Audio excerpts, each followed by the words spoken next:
ദേവമാതാവിനും ഈശോയ്ക്കും നന്ദി. സാക്ഷ്യം എൻ്റെ മകൾക്ക് വേണ്ടിയിട്ടാണ്.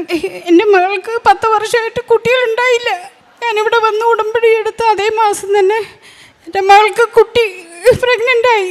നന്ദി പറയാനായിട്ടാണ് ഞാനിവിടെ വന്നിരിക്കുന്നത്. എൻ്റെ പേര് ലില്ലിയാൻ. ഞാൻ ഫോർട്ട് കൊച്ചിയിൽ താമസിക്കുന്നു. എൻ്റെ ഒരു ഫ്രണ്ട് വഴിയാണ് കൃപാസന മാതാവിനെ പറ്റി കൂടുതൽ അറിയുന്നത്. ഞാൻ ദുബായിൽ വർക്ക് ചെയ്യുകയാണ് നഴ്സായിട്ട്. അപ്പോൾ എൻ്റെ ഒരു ഫ്രണ്ട് ഇതുപോലെ എൻ്റെ അടുത്ത് എപ്പോഴും പറയുമായിരുന്നു. എന്നിട്ട് ഒരു ദിവസം എന്നെ കാണാൻ എൻ്റെ ഹോസ്പിറ്റലിൽ വന്നിരുന്നു. എന്നിട്ട് മാതാവിൻ്റെ തൈലം തേനും ഒക്കെ എനിക്ക് തന്ന് എന്നിട്ട് പുള്ളിക്കാരി എന്നെ എൻ്റെ വയറ്റിൽ തേച്ച് തരുകയും ചെയ്തു മാതാവിൻ്റെ തൈലം. അതിനുശേഷം പിറ്റേ മാസം തന്നെ ഞാൻ കൺസീവായി.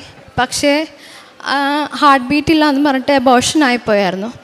അപ്പോൾ കുറച്ചും കൂടി ഞാൻ മാതാവിനോട് ഡെയിലി പ്രാർത്ഥിക്കുകയും ഉടമ്പടിയുടെ പ്രാർത്ഥനയൊക്കെ ഉടമ്പടി എടുത്തില്ലെങ്കിലും അതിൻ്റെ പ്രാർത്ഥനയൊക്കെ ഡെയിലി ചൊല്ലുമായിരുന്നു.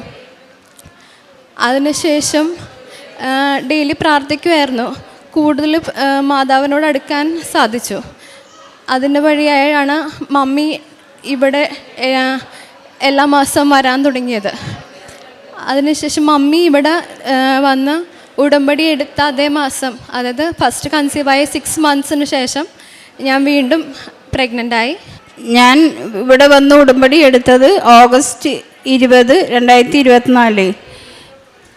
അതേ മാസം തന്നെ മോള് പ്രഗ്നൻ്റായി. പിന്നെ ആ 9 മാസവും മോൾക്ക് യാതൊരു ബുദ്ധിമുട്ടും ഉണ്ടായിരുന്നില്ല. ഒരു കുഴപ്പമില്ലാതെ ആരോഗ്യമുള്ളൊരു കുഞ്ഞിനെ തന്ന് മാതാവ് അനുഗ്രഹിച്ചു. ഞങ്ങളിവിടെ ആദ്യമായിട്ട് കൃപാസനത്തിൽ വരുന്നത് 2024 ജാനുവരിയിലാണ്. ഞാൻ ഹസ്ബൻഡും കൂടി വരുന്നത്. അതായത് ആദ്യമേ മോള് പ്രഗ്നൻ്റ് ആണെന്ന് അറിഞ്ഞ സമയത്ത്. പിന്നീട് മെയ് മാസം തുടങ്ങി ഞാൻ എല്ലാ മാസവും വന്ന് പ്രാർത്ഥിക്കാറുണ്ട്. മധ്യസ്ഥ പ്രാർത്ഥന എല്ലാ ദിവസവും 5:30 മണിക്ക് എഴുന്നേറ്റ് ചൊല്ലാറുണ്ട്. സായന പ്രാർത്ഥനയും ചൊല്ലാറുണ്ട്. അങ്ങനെ കണ്ടിന്യൂ ചെയ്ത് ഓഗസ്റ്റിലാണ് ഞാൻ ഉടമ്പടി എടുത്തത്. ഉടമ്പടി എടുത്തതിന് ശേഷവും എല്ലാ ദിവസവും പ്രാർത്ഥനകളൊന്നും ഇന്ന് വരെ മുടക്കിയിട്ടില്ല. പിന്നെ 3-ാം മാസം ഞാൻ വിദേശത്ത് പോയി മോളെ കണ്ടു. ഉടമ്പടി വസ്തുക്കളെല്ലാം നൽകി. മോളത് തേനും ഉപ്പും തൈലവും തുടർച്ചയായിട്ട് ഉപയോഗിച്ചു. അതിൻ്റെ ഫലമായിട്ട് യാതൊരുവിധ ബുദ്ധിമുട്ടും കൂടാതെ മോള് ആരോഗ്യമുള്ളൊരു കുഞ്ഞിനെ തന്ന് അനുഗ്രഹിച്ചു മാതാവ്. അതിന് 100,000 കോടി നന്ദി പറയുന്നു മാതാവേ.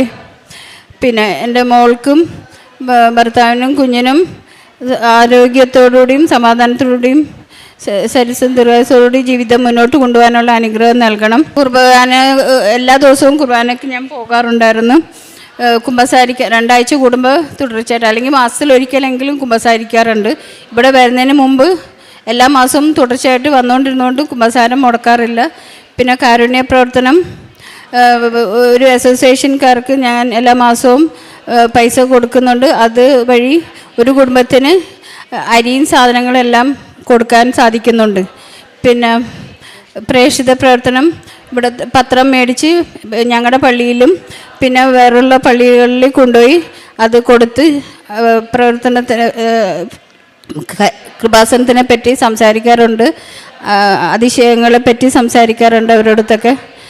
അങ്ങനെ മാതാവ് തന്ന എനിക്ക് തന്ന അനുഗ്രഹം ഞാൻ എല്ലാവരോടും പറയാറുമുണ്ടായിരുന്നു.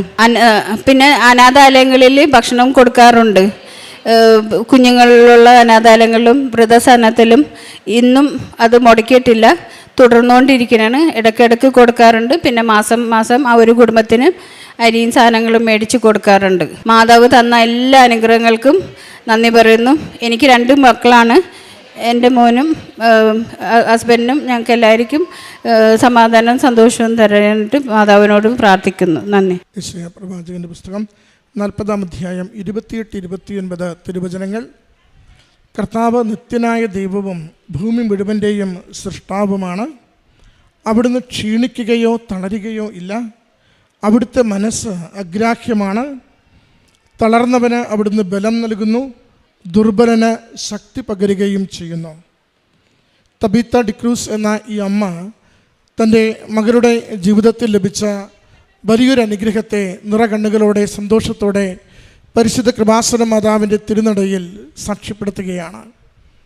മകൾ വിദേശത്തായിരിക്കുമ്പോൾ ഒരു കൂട്ടുകാരി, ഉടമ്പടി എടുത്ത ഒരു കൂട്ടുകാരി അവളെ ഇടയ്ക്കൊന്ന് കാണുകയും പലപ്പോഴും കൃപാസന മാതാവിനെക്കുറിച്ച് സംസാരിക്കുകയും ചെയ്യുന്നു. ഒരിക്കൽ അവളെ കാണുമ്പോഴാണ് കൂട്ടുകാരി പറയുന്നത്, എൻ്റെ കയ്യിൽ ഉടമ്പടി തൈലമുണ്ട്, ഞാൻ നിൻ്റെ ഉദരത്തിൽ കുരിശടയാളം വരച്ച് വിശ്വാസ പ്രമാണം ചൊല്ലി പ്രാർത്ഥിക്കട്ടെ, 10 വർഷമായിട്ടും നിനക്ക് മക്കളൊന്നുമില്ലല്ലോ. അങ്ങനെയാണ് ആ കൂട്ടുകാരി വിശ്വാസ പ്രമാണം ചൊല്ലി ഉടമ്പടി തൈലം മകളുടെ ഉദരത്തിൽ കുരിശടയാളം വരച്ച് പ്രാർത്ഥിക്കുന്നത്. മകൾ പറയുന്നുണ്ട്, ഏതാനും ദിവസങ്ങൾ കഴിയുമ്പോൾ തന്നെ അറിയുന്നുണ്ട് അവൾ പ്രഗ്നൻ്റ് ആണെന്ന്. അത് വലിയൊരു സന്തോഷത്തിൻ്റെ അവസരമായിരുന്നു. കാരണം ഏറെ ആഗ്രഹിച്ചതാണ് ഒരു കുഞ്ഞിന് വേണ്ടി. ഒത്തിരി ചികിത്സകൾ ആദ്യകാലത്ത് നടത്തി, അതൊക്കെ എല്ലാം പരാജയപ്പെട്ട് എല്ലാം വേണ്ടെന്ന് വെച്ച് മാറി നിന്ന ഒരു സമയമായിരുന്നു ഇത്. 2 വർഷത്തിലേറെയായി പിന്നെ ഒന്നും ചെയ്യാതെ ഇരിക്കുന്ന സമയത്താണ് ഈ കൂട്ടുകാരി വന്ന് ഉടമ്പടി തൈലം പൂശി പ്രാർത്ഥിക്കുന്നത്. എന്നാൽ അത് കുറച്ച് നാളുകൾക്ക് ശേഷം, ചുരുങ്ങിയ ദിവസങ്ങൾ കഴിയുമ്പോൾ ഹാർട്ട് ബീറ്റ് ഇല്ല എന്ന് പറഞ്ഞ് മിസ്കാരേജ് ആവുന്നു. ശരിക്കും മിസ്കാരേജ് ആയതിൻ്റെ സങ്കടമല്ല, മറിച്ച് തൻ്റെ ഉദരത്തിലൊരു കുഞ്ഞുരുവാകുമെന്നതിൻ്റെ സന്തോഷമാണ് മകളെ കൂടുതൽ കൃപാസന മാതാവിലേക്ക് അടുപ്പിച്ച് നിർത്തുന്നത്.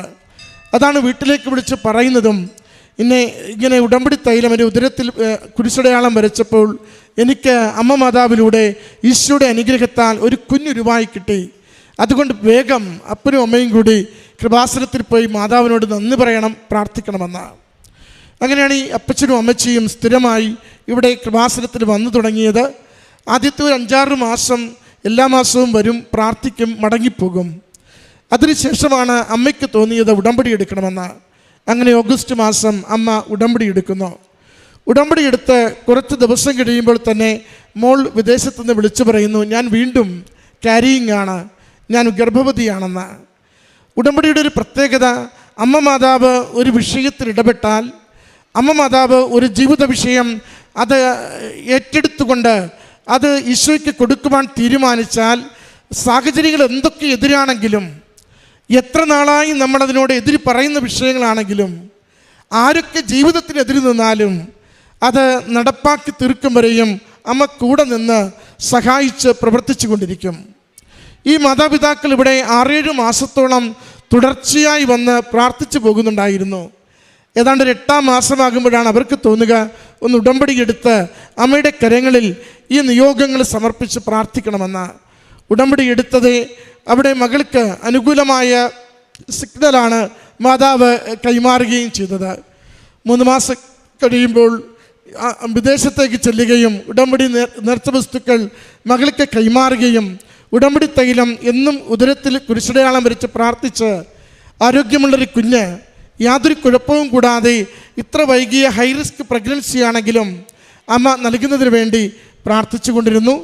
ആരോഗ്യമുള്ളൊരു കുഞ്ഞിനെ യാതൊരു കുഴപ്പവുമില്ലാതെ കുടുംബത്തിന് ലഭിച്ചതിൻ്റെ സന്തോഷമാണ് ഈ അൾത്താരയിൽ പങ്കുവെക്കുന്നത്. പ്രിയമുള്ളവരെ, ഉടമ്പടി ജീവിതം അത്ഭുതകരമായ പ്രവൃത്തികളുടെ ജീവിതമാണ്. ഉടമ്പടിയിൽ നമ്മൾ പ്രാർത്ഥന കൊണ്ട് ബലപ്പെടുന്നു, ആത്മാവിനെ ശുദ്ധീകരിച്ച ദൈവത്തിൻ്റെ സ്വന്തമാകുന്നു. കാരുണ്യ പ്രവൃത്തികളിലൂടെ ദൈവസ്നേഹത്തെ മറ്റുള്ളവർക്ക് പകരുവാൻ നമ്മളെപ്പോഴും തീഷ്ണതയുള്ളവരാകുന്നു. അതോടൊപ്പം വിശ്വാസം കൈമാറുവാനും വിശ്വാസത്തിൽ മറ്റുള്ളവരെ ആഴപ്പെടുത്തുവാനും പ്രേക്ഷിത പ്രവൃത്തികളിൽ നമ്മൾ ഉത്തരവാദിത്തമുള്ളവരാകുന്നു. അമ്മയുടെ വാക്കുകളിൽ ഈ ഓരോ തലത്തെയും നമ്മൾ കണ്ടുകൊണ്ടിരുന്നു. കാരണം ഉടമ്പടി കേവലം ചൊല്ലുന്ന പ്രാർത്ഥനയല്ല, അത് ചെയ്യുന്ന പ്രവൃത്തി തന്നെയാണ്. അത് നമുക്കുള്ള ഏറ്റവും അടിസ്ഥാനപരമായ വചനവും യോഹന്നാൻ 2:5 നമ്മൾ ആരും ഒന്ന് മറക്കില്ല. അവൻ പറയുന്നത് പോലെ ചെയ്യുവൻ. കാനായിലെ വിവാഹ വിരുന്നിൻ്റെ മുഴുവൻ കുറവുകളെയും അമ്മ മാതാവ് നീക്കിക്കൊടുക്കുന്നത് ഈശോ പറയുന്നത് പോലെ ചെയ്യുവാൻ ആ ശിഷ്യ സമൂഹത്തെ തയ്യാറാക്കിക്കൊണ്ടാണ്. നമ്മൾ ഇന്ന് നമ്മുടെ വീടിനകത്ത്, വ്യക്തി ജീവിതത്തിൽ, കുടുംബത്തിനകത്ത്, തൊഴിലിടത്തിൽ ഏതെങ്കിലുമൊക്കെ കുറവുകൾ കൊണ്ട് ജീവിതം വലയുന്നുവെങ്കിൽ ഈശോ പറയുന്നത് പോലെ ചെയ്യുവാൻ, ജീവിതത്തെ ക്രമീകരിക്കുവാൻ തയ്യാറാണെങ്കിൽ അമ്മ മാതാവ് ദൈവാനുഗ്രഹം കൊണ്ട് ജീവിതം നിരന്തരം നിറയ്ക്കുന്നത്, നടത്തുന്നത് നമുക്ക് അനുഭവിക്കുവാനാവും. ഈ മകൾക്ക്, ഈ കുടുംബത്തിന് ലഭിച്ച ഈ വലിയ അനുഗ്രഹത്തിന് അമ്മ മാതാവിനും തിരുക്കുമാരനും നന്ദി പറഞ്ഞുകൊണ്ട് കരങ്ങളടിച്ച് ഈ സാക്ഷ്യം നമുക്ക് സമർപ്പിക്കാം. അത്യപൂർവ ദൈവാനുഭവങ്ങൾ ഇനി നിങ്ങൾക്കും സ്വന്തം.